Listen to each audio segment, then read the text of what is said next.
Who is that? Who is that? Who is that? Who is that? Who is that? Who is that? Who is that? Nasty, nasty, nasty, nasty, nasty, nasty, nasty. It's the Forward Movement Fuck Thanksgiving special.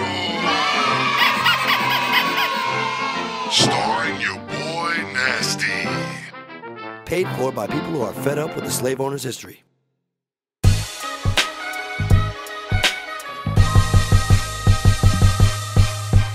Yo, Nastee, tell us the story of Thanksgiving. Thanksgiving?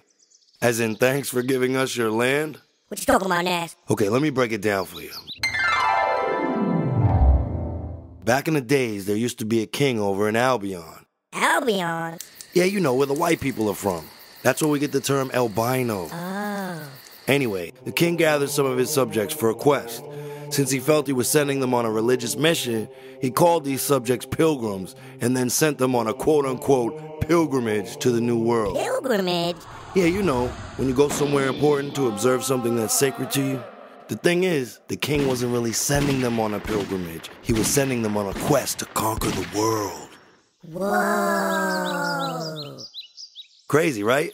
But dig this. He didn't want anyone to know that he planned to take over the world, so he told the pilgrims to tell everyone they met that they were escaping the king's tyrannical empire to find freedom. This way, the king could sneak attack anyone who opposed his way of life. Sounds deceitful.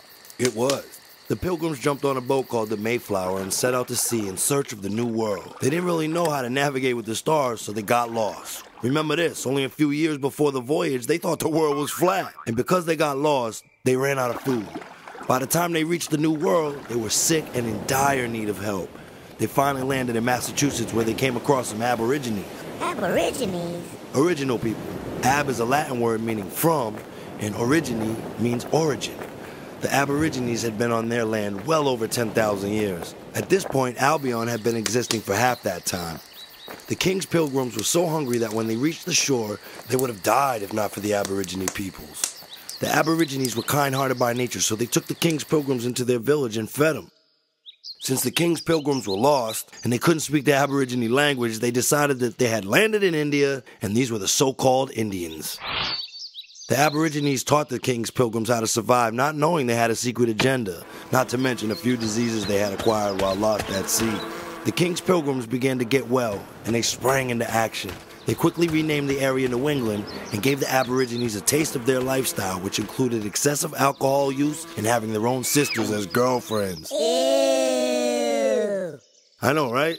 The king's pilgrims were foul. They got the aborigines drunk and started their takeover. The king's pilgrims quickly spread to other parts of the New World, better known to the aborigines as the Mexam and Turtle Islands. They began to implement order in the name of the Albion king, but on the low, you dig?